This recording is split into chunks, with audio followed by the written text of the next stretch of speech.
Hello students, आज मैं आपको जो कल क्वेश्चन दिए थे उसके आंसर कराऊंगी। होपफुली शायद आप लोगों ने कर लिए हों, और अगर जिन्होंने नहीं किया है तो वो आज समझ लें कि ये क्वेश्चंस कैसे सॉल्व होंगे। देखिए, हमें क्वेश्चन जो दिया गया था वो ये था, फर्स्ट क्वेश्चन, कि ABC पार्टनर हैं 3:2:1 रेशो में, और वो एडमिट कर रहे हैं नए पार्टनर, मतलब डी को प्रवेश दे रहे हैं, और जो डी का शेयर है वो 1/6 शेयर है। आपको इस क्वेश्चन में कुछ और नहीं कहा गया है, तो आपको याद होगा कि हमारा जो फर्स्ट मेथड था उसमें यही था कि जो नया पार्टनर है उसका शेयर दिया होगा और उसने किससे कैसे लिया है, पुराने पार्टनर के शेयर में कितना चेंज होगा, ऐसा कुछ भी नहीं लिखा होता। तो उस क्वेश्चन को सॉल्व करने का तरीका हमारा ये था, हम मानते थे कि जो शेयर है पूरी फर्म का वो कितना है 1। बैलेंसिंग जो शेयर है वो आपका आ जाएगा 1 माइनस न्यू पार्टनर शेयर। हमने निकाला तो वो आया 5/6। अब हमें निकालना है, क्योंकि ये जो है, अगर हम नए पार्टनर को एक में से 1/6 पार्ट दे देते हैं तो बैलेंस कितना बचता है 5/6, मतलब 5/6 पार्ट। और वो 5/6 पार्ट ही पुराने साझेदार जो आपके A, B और C हैं, वो उस 5/6 को ही अपने रेशो में, अगर कोई रेशो नहीं दिया गया है तो अपने पुराने रेशो में बांटेंगे। ठीक है, तो इसको बांटने के बाद हमारा A और B और C का नया रेशो निकल आएगा। देखिए, इस केस में A का नया शेयर निकालने के लिए हमने क्या बोलेंगे, फॉर्मूला होगा कि A's old share into balancing share, कि A का ओल्ड शेयर कितना है 3, और शेयर को रेशो में लिखते हैं तो हम कैसे लिखते हैं 3:2:1, मतलब 3 + 2 + 1 को हमने टोटल किया है तो टोटल शेयर कितना हो गया 6। तो A का शेयर है 3 और टोटल रेशो है 6, तो A's ओल्ड शेयर कितना होगा 3/6, और जो बैलेंसिंग रेशियो है हमारा वो हमने निकाला है 5/6। तो इस तरीके से हमारा A का न्यू शेयर आ जाएगा। अब हम निकालेंगे न्यू शेयर ऑफ B का नया शेयर निकालने का भी वही फॉर्मूला होगा, B's old share into balancing share. B का जो शेयर था वो 2/6 होगा, क्योंकि B का क्या था रेशो 3:2:1, तो 2 रेशो किसका है B का, /6 टोटल रेशो है, और जो बैलेंसिंग रेशो है वो 5/6। तो B का जो रेशो आ जाएगा वो न्यू रेशो 10/36।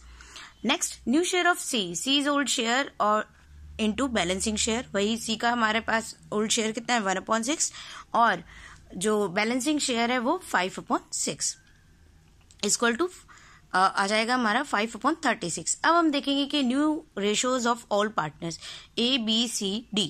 हम देखते हैं कि हमने लिखा है A का 15/36, B का लिखा है 10/36, और C का लिखा है 5/36, लेकिन D का लिखा है हमने 1/6, क्योंकि D किसके लिए आ रहा है 1/6 के लिए। लेकिन क्या आप देखेंगे कि क्या यहाँ सबके डिनोमिनेटर, मतलब रेशो में जो संख्या आई है वो क्या इक्वल है? नहीं। अगर ये इक्वल नहीं है तो इसको इक्वल करने के लिए हम एलसीएम लेंगे, और एलसीएम आप जानते हैं कि हम ऐसा लेते हैं जिसमें सभी जो डिनोमिनेटर है उसका डिवाइड हो सके। तो देखिए 36 में आप 36 का डिवाइड कर सकते हो, और 6 भी एक ऐसी संख्या है जिसका 36 में डिवाइड जा सकता है। तो डिनोमिनेटर, क्योंकि 36 का 36 में 1 टाइम जाएगा तो 15 आ गया, B का 10 आ गया, 5 का 5 आ गया, और अब देखेंगे 6 का 36 में कितनी बार डिवाइड जाएगा 6 टाइम। 6 को 1 से मल्टीप्लाई करेंगे तो क्या आ जाएगा 6। इसलिए अब हम देखेंगे कि डिनोमिनेटर, क्या नया डिनोमिनेटर निकालने के बाद क्या सबके डिनोमिनेटर सेम है? यस, सबके डिनोमिनेटर सेम है। इस तरीके से हम इस क्वेश्चन को सॉल्व करेंगे। नेक्स्ट मैं आपको बताती हूँ, हम लोगों का क्वेश्चन है सेकंड क्वेश्चन में हम लोगों को कहा गया है कि सेकंड क्वेश्चन में हमें कहा गया है कि A और B दो पार्टनर हैं और वो C को एडमिट करते हैं 1/4 के लिए।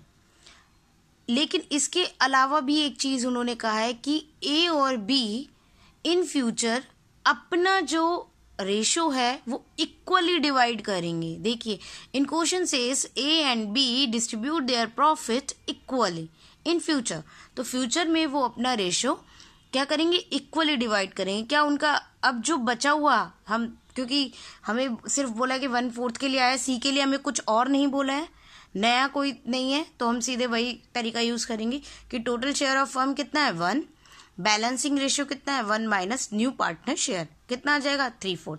अब ये 3/4 शेयर जो बैलेंस है, अगर कुछ नहीं बोला होता तो हम उसके ओल्ड शेयर में मतलब 3:2 में बांट देते, लेकिन अब बोला है कि 3/4 को वो क्या कर रहे हैं, इक्वली डिवाइड कर रहे हैं। कौन, ए और बी।